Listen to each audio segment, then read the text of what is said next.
Bonjour Marie-Cœur de Roy. Bonjour Mathieu, bonjour à tous. Et oui, chose promise, chose due. Vous nous aviez promis hier et vous allez essayer de redonner un peu d'espoir ce matin à tous ceux qui veulent devenir propriétaires.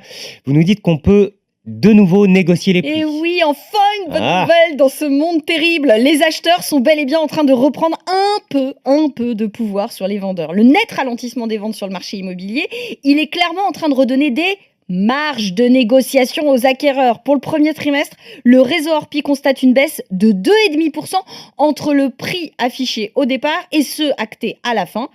Bon, c'est une moyenne parce que localement, on a des écarts encore bien plus grands. Guillaume Martineau, le patron du réseau Orpi, parle d'une météo de la négo assez disparate. On l'écoute.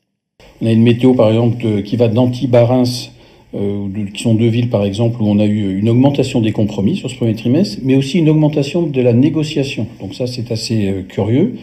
On a des villes, à l'inverse, comme Toulouse ou Bordeaux, où on a une augmentation des compromis. On n'a toujours pas assez de biens à vendre et une négociation qui est limitée. Donc en fait, à part peut-être des villes comme Vannes où on a eu une baisse des compromis et puis une forte augmentation des taux de négo, c'est assez disparate. Chaque ville est en train de réajuster en fait son marché, donc c'est pas uniforme, ça ne baisse pas partout, on ne négocie pas partout.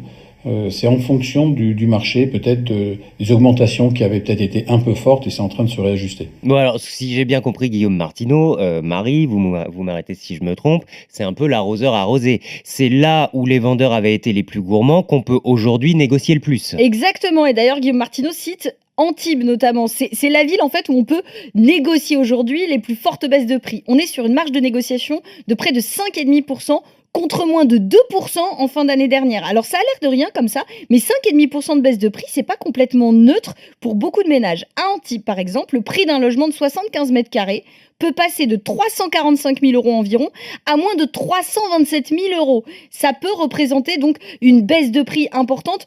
Notez qu'on oscille également autour de 4,5% de marge de négociation à Grenoble et Reims. On est à 4% à Strasbourg et au-delà des 3,5% à Lille et à Vannes. Bon, il y a aussi plein de villes où les vendeurs de toute façon restent clairement en position de force. Des marges quasi nulles, Mathieu. À Montpellier, 0,2% de marge. À La Rochelle, moins de 1%. 1% tout pile à Dax dans les Landes. Preuve qu'il faudra encore un peu de temps pour que la tension sur les prix retombe réellement.